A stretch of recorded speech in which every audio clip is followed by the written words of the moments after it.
இந்த வீடியோல HTML பேசிக் ஸ்டைல்ஸ்ல இருந்து SEO and user friendly designs வர சிம்பிளா எக்ஸாம்பிள்ஸோட பார்க்கலாம் வாங்க. First, inline CSS.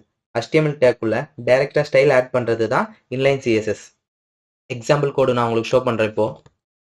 பாத்தீங்கன்னா ஃபர்ஸ்ட் பேராகிராஃப் டேக்ல ஹலோ மட்டும் இருக்கு. செகண்ட் பேராகிராஃப் டேக்ல பாத்தீங்கன்னா ஸ்டைல்னு ஒன்று ஆட் பண்ணியிருக்கோம். அதுதான் வந்து இன்லைன் CSS. நெக்ஸ்ட் அதுல பாத்தீங்கன்னா கலர்னு சொல்லி ஆட் பண்ணி அதுல ரெட் ஆட் பண்ணியிருக்கேன்.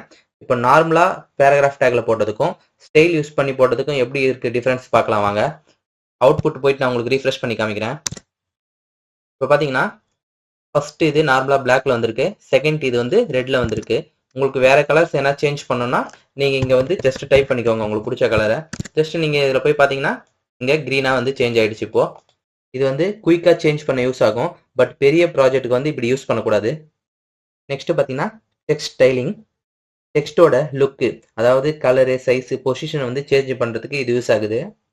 இப்போ பாத்தீங்கன்னா ஒரு பேராகிராஃப் டேக்ல ஹலோ வேர்ல்டுன்னு ஆட் பண்ணிருக்காங்க. சேம் இன்லைன் CSS எப்படி ஆட் பண்ணுமோ ஸ்டைல்னு, இதுக்கும் ஸ்டைல் தான் ஸ்டார்ட் பண்ணணும். இங்க பாத்தீங்கன்னா கலர் வந்து ஒயிட்னு கொடுத்துருக்காங்க, பேக்ரவுண்ட் பிளாக், ஃபாண்ட் சைஸ் வந்து 18ன்னு கொடுத்துருக்காங்க, டெக்ஸ்ட் லைன் வந்து சென்டர்னு கொடுத்துருக்காங்க. உள்ள இருக்க டெக்ஸ்ட் வந்து பாத்தீங்கன்னா ஹலோ வேர்ல்டு. இப்போ இந்த கலர் வந்து எதுக்கு கொடுக்குறாங்க, டெக்ஸ்ட் வந்து கலர் சேஞ்ச் பண்றதுக்கு. பேக்ரவுண்ட்ல என்ன கலர் வேணுமோ அதுக்கு பேக்ரவுண்ட் கொடுத்துருக்காங்க. இந்த ஃபாண்ட் சைஸ் எதுக்குன்னா உங்களோட டெக்ஸ்டோட சைஸ் வந்து இன்க்ரீஸ் ஆகிறதுக்கு. இந்த டெக்ஸ்ட் அலைன் வந்து எதுக்குன்னா டெக்ஸ்ட் வந்து சென்டர்ல வேணுமா, லெஃப்ட்ல வேணுமா, ரைட்ல வேணுமா அந்த அலைன்மெண்ட்டுக்கு. டெக்ஸ்ட் அட்ராக்டிவா காட்ட வந்து இது யூஸ் ஆகுது. இப்போ இதோட அவுட்புட்டை பார்க்கலாம். இப்போ பாத்தீங்கன்னா பேராகிராஃப் டேக்ல நம்ம வந்து பிளாக் கலர் பேக்ரவுண்ட் கொடுத்தோம், டெக்ஸ்ட் வந்து ஒயிட் கலர் கொடுத்தோம், சென்டர்ல இருக்கணும்னு சொல்லி கொடுத்தோம். அதனால கரெக்டா இப்போ வந்து பாத்தீங்கன்னா சென்டர்ல வந்துருச்சு. நெக்ஸ்ட் வந்து பாத்தீங்கன்னா மெட்டா டேக். வெப்சைட்டுக்கு பேக்ரவுண்ட் செட்டிங் மாதிரி இருக்கும், ப்ரௌசருக்கு வந்து இன்ஃபர்மேஷன் கொடுக்கும். இந்த மெட்டா டேக்ஸ் எல்லாமே ஹெட்டுக்குள்ள தான் கொடுக்கணும்.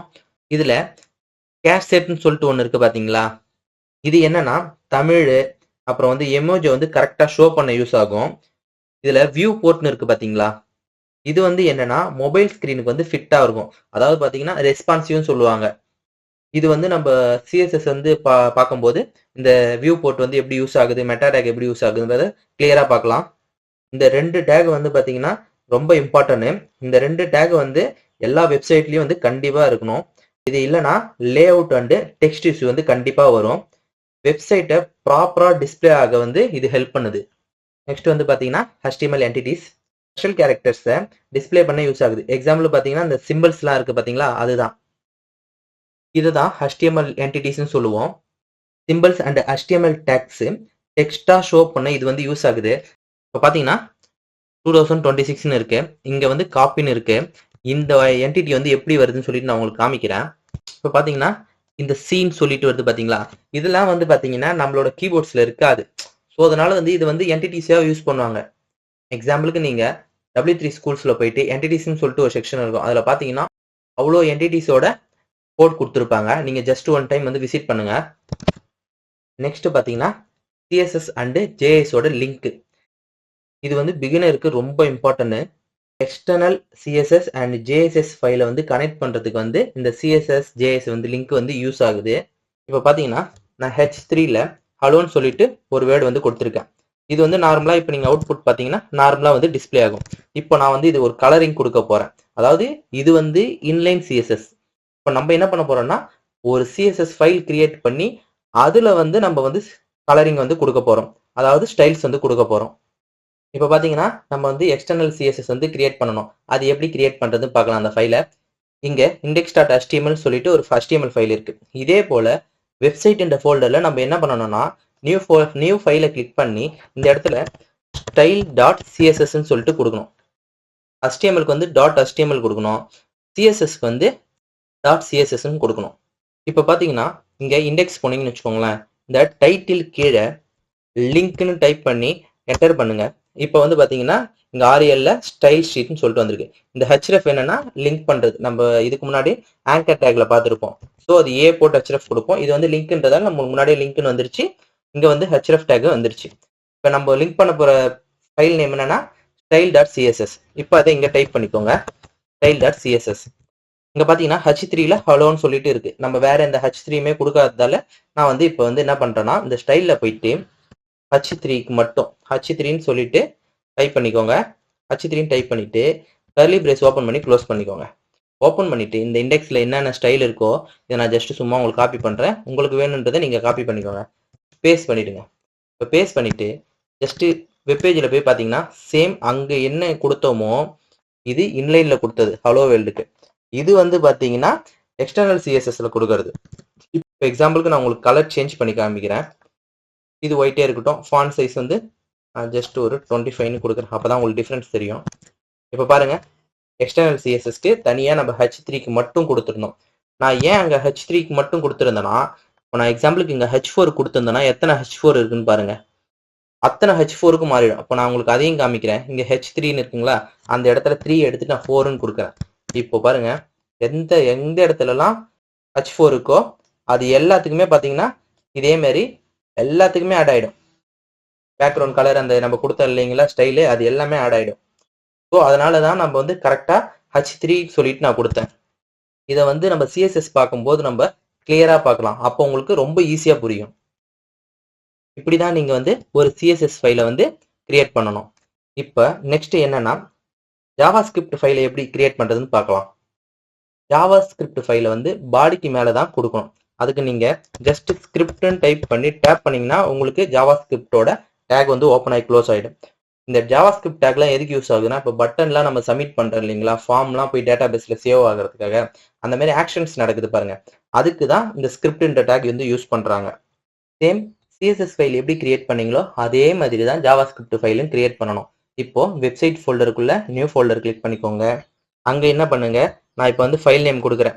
மை ஸ்கிரிப்ட்னு சொல்லிட்டு ஒரு ஃபைல் நேம் கொடுத்து .js முடிக்கிறேன். ஜேஎஸ்னா ஜாவா ஸ்கிரிப்ட். இப்போ பார்த்தீங்கன்னா அதுவும் இங்கே ஆட் ஆயிடுச்சு. ஸோ இந்த பிளேஸில் நீங்கள் இந்த இடத்துல வந்தீங்கன்னா ஸ்கிரிப்டில் எஸ்ஆர்சின்னு சொல்லிட்டு ஆட் பண்ணிக்கோங்க. சோர்ஸ் ஆட் பண்ணிவிட்டு இப்போ இந்த ஃபைல் ஆட் பண்ணோன்னா என்ன பண்ணுவீங்க, மை ஸ்கிரிப்ட் .jsன்னு கொடுத்தீங்கன்னா இந்த ஃபைல் வந்து உங்களுக்கு ஆட் ஆகிடும். இதில் தான் வந்து ஃபார்ம் ஆக்ஷன்ஸ் பற்றி எல்லாமே வந்து டைப் பண்ணுவாங்க. சிம்பிளாக சொல்லணும்னா லிங்க் வந்து சிஎஸ்எஸ் ஃபைலை வந்து கனெக்ட் பண்ணுறது, ஸ்கிரிப்ட் வந்து ஜேஎஸ்எஸ் ஃபைலை வந்து கனெக்ட் பண்ணுறது. டிசைன் ப்ளஸ் ஃபங்க்ஷனாலிட்டி வந்து செப்பரேட்டாக மேனேஜ் பண்ண வந்து இதை தனித்தனியாக நம்ம வந்து யூஸ் பண்ணிக்கிறோம். ரியல் வெப்சைட்ஸ் எல்லாம் இப்படி தான் யூஸ் பண்ணுவாங்க. நெக்ஸ்ட் பார்த்தீங்கன்னா யூசர் ஃப்ரெண்ட்லி. எல்லா யூசர்ஸ்க்கும் வெப்சைட்டை ஈஸியாக யூஸ் பண்ணுற மாதிரி டிசைன் பண்ணுறது தான் யூசர் ஃப்ரெண்ட்லி. இப்போ எக்ஸாம்பிளுக்கு நான் ஒரு இமேஜ் டேக் வந்து காமிக்கிறேன். இப்போ இந்த இமேஜ் டேக்ல நம்ம இமேஜஸ் சொல்லிட்டு ஒரு ஃபோல்டர் வச்சிருக்கோம். அதுக்குள்ள cat.jpgன்னு சொல்லிட்டு ஒரு கேட் இமேஜ் வச்சிருக்கோம். சேம் கீழேயும் அதே இமேஜ் தான் கொடுத்துருக்கோம். ப்ளஸ் வந்து ஆல்ட் கொடுத்து அந்த கேட்டோட சும்மா எக்ஸாம்பிளுக்கு ஒரு நேம் கொடுத்துருக்கோம். இப்போ இதோட அவுட்புட்டை நான் உங்களுக்கு ஷோ பண்ணுறேன். இப்போ பார்த்தீங்கன்னா உங்களுக்கு 2 கேட்டோட இமேஜ் வந்துடுச்சு. இப்போ இந்த பிளேஸில் நம்ம ஃபைல் நேம் வந்து தப்பாக கொடுத்துட்டோம். ஏன்னா கேட்னு இருக்கு, நான் கேட்ஸ்ன்னு கொடுத்துட்டேன். இப்போ நான் கேட்ஸ்ன்னு கொடுத்ததால என்ன ஆகும், இமேஜ் வந்து நம்மளுக்கு ஷோ ஆகாது. ஸோ இப்போ பார்த்தீங்கன்னா இமேஜ் வந்து நம்மளுக்கு இங்கே ஷோ ஆகலை, ஜஸ்ட்டு அந்த ஐக்கான் மட்டும்தான் இருக்குது. பக்கத்தில் பார்த்தீங்கன்னா கரெக்டாக வந்துருக்கு. இப்போ சேம் இந்த பிளேஸில் கரெக்டாக கொடுத்துட்டு இப்போ நான் இந்த பிளேஸில் எக்ஸ்ட்ரா வந்து எஸ்ஸை மட்டும் ஆட் பண்ணி இப்போ நான் கொடுக்குறேன். இப்போ பாருங்க, இப்போ அந்த ஆல்ட்ல பார்த்தீங்கன்னா நம்ம கேட்டோட நேம் கொடுத்தோம், ஒயிட் கேட்னு சொல்லிட்டு. ஸோ அது வந்து ஷோ ஆகுது. ஸோ ஸ்க்ரீன் ரீடர் யூஸ் பண்ணுறவங்களுக்கு இது வந்து ரொம்ப இம்பார்ட்டன்ட். அக்சஸபிலிட்டி இம்ப்ரூவ் பண்ண வெப்சைட் வந்து குவாலிட்டி வந்து ஹை ஆகும். எஸ்சிஓக்கும் இது வந்து ரொம்ப ஹெல்ப்ஃபுல்லாக இருக்கும். நெக்ஸ்ட் பார்த்தீங்கன்னா ஹெட்டிங் ஹைரார்கி. இப்போ நான் உங்களுக்கு ஜஸ்ட் ஒரு கோட் மட்டும் ஷோ பண்ணுறேன். இங்கே பார்த்தீங்கன்னா H1 வந்து மெயின் டைட்டிலு, H2 வந்து சப்டைட்டிலு, H3 வந்து செக்ஷன். கண்டென்ட் வந்து ஸ்ட்ரக்சர் அண்ட் ஆர்டராக வந்து டிஃபைன் பண்ண வந்து ஹெட்டிங்ஸ் யூஸ் ஆகும். இப்போ உங்களுக்கு நார்மலாகவே தெரியும், H1னா பெருசாக இருக்கும், H2னா மீடியமு, H3னா இன்சைட் செக்ஷன்ஸ்க்கு வந்து யூஸ் பண்ணுவாங்க அப்படின்றது உங்களுக்கு தெரியும். இது வந்து பார்த்தீங்கன்னா எஸ்சிஓக்கு வந்து ரொம்ப இம்பார்ட்டன்ட். கண்டென்ட் வந்து க்ளீனாக ஆர்கனைஸ் பண்ண வந்து இப்படி வந்து யூஸ் பண்ணுறோம். நெக்ஸ்ட் பார்த்தீங்கன்னா form label. Input field identify பண்ண வந்து லேபிள் யூஸ் பண்ணுறோம். இந்த லேபிளுக்கு ஒரு கோட் இருக்குது, நான் அதை உங்களுக்கு ஷோ பண்ணுறேன். இங்கே லேபிளில் ஃபார் நேம் கொடுத்துருக்காங்க பார்த்தீங்களா, இது வந்து லேபிள் வந்து கனெக்ட் பண்ணோம். அதே இன்புட்டில் ஐடி கொடுத்துருக்காங்க பார்த்தீங்களா, ஐடி நேம்னு, அது வந்து இன்புட்டை வந்து ஐடென்டிஃபை பண்ணோம். ஃபார்ம்ஸை ஈஸியாக ஃபில் பண்ண யூசருக்கு வந்து இது ஹெல்ப் பண்ணுது. இது வந்து பார்த்தீங்கன்னா யூசர் ஃப்ரெண்ட்லியாக யூஐ வந்து நம்மளுக்கு கிடைக்கும் இதனால். இதுதான் வந்து ஃபார்ம் அண்ட் லேபிள். இந்த வீடியோ உங்களுக்கு பிடிச்சிருந்தா மறக்காம லைக் பண்ணிட்டு சப்ஸ்கிரைப் பண்ணிக்கோங்க. நெக்ஸ்ட் வீடியோவில் நம்ம சிஎஸ்எஸ் பற்றி டீட்டெயில்ஸாக பார்க்கலாம். தேங்க்யூ.